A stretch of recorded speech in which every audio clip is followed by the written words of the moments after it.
Hey, it's Chris with Acting Creative, and this is A Handwoven Experience, episode 50. And in this episode, I'm going to talk all about SETT. See, one of my lovely subscribers had a question for me about it, and I thought, let's do a whole video. So here we are. Let's start right at the top. SETT is spelled S-E-T-T. And the definition is the spacing between your warp yarns. Just to be sure we're on the same page, the warp yarns are the yarns in the loom under tension. And SETT refers to how much space there is in between each of your warp yarns. And when talking about SETT, we talk about EPI, which stands for ends per inch. That's the number that we're going to use to talk about SETT. And there's a couple things that factor into determining what your SETT should be for your project. The first one is the yarn, which makes sense, right? So the actual size of the yarn is going to have a lot to do with what your EPI should be. Let me give you an example.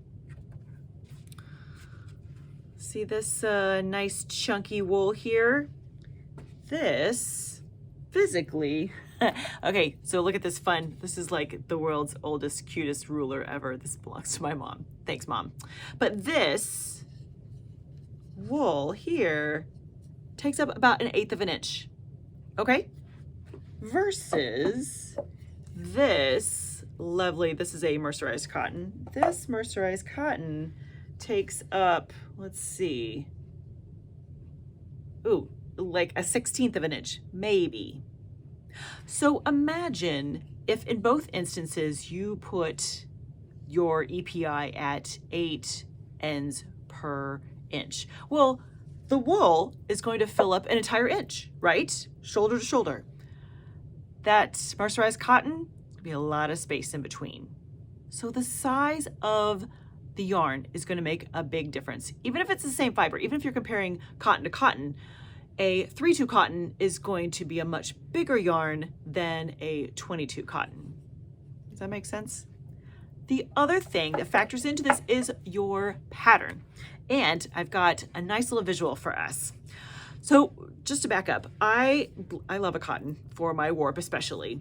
And I typically use a carpet warp for nearly all my warps. And I've got 3 examples of how you would change your SETT to fit the goal of your project. Here's my first one. In this project here, I knew I wanted to work with recycled materials. I knew I wanted the focus to be on the weft, which is going this direction. The warp is going this direction. So I intentionally set my EPI at 8 ends per inch, which is farther apart than I might for many other projects. So these are my warp yarns going this direction. So I set them a little farther apart so you could see more of the weft. That was the whole idea. Okay, here's my second example. When working with a twill, I'm going to set it closer together. This is a twill with a little bit of plain weave thrown in. And I set this at 12 ends per inch. I wanted the warp yarns and the weft yarns to be about equal visually when you're looking at it. Now, this has been washed, so it's going to be a little closer than normal, but this was set at 12 ends per inch, so closer together. Okay, here's my third example. I wanted to do a rep weave project. And rep weave is all about the warp yarns, so I wanted them just as close as I could get. So this I set at 24 ends per inch, so double what I would for a twill. But the goal was that you only saw the warp yarn. So I know that I wanted to fill every single bit of space in my warp with warp yarns. I didn't want the weft to show at all. So those are a couple examples of how you would tweak the SETT of your project depending on the goals of what you want it to look like when it's all finished.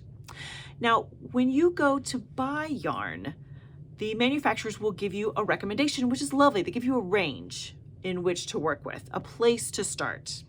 So let's go back to cotton as our example.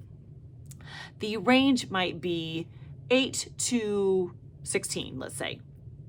So the lower number refers to what they recommend for your plain weave or a tabby.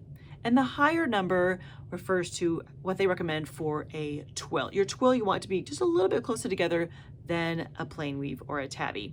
And that is a great place to start. If you've never worked with that fiber before, you don't know how it's going to react, that's a great beginning point, is to use the recommendations from the fiber manufacturer.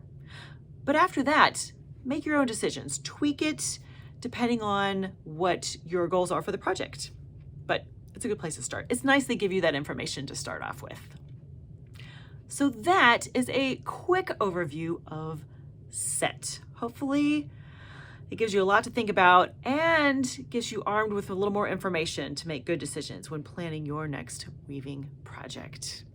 Have a great week, my friends, and happy weaving.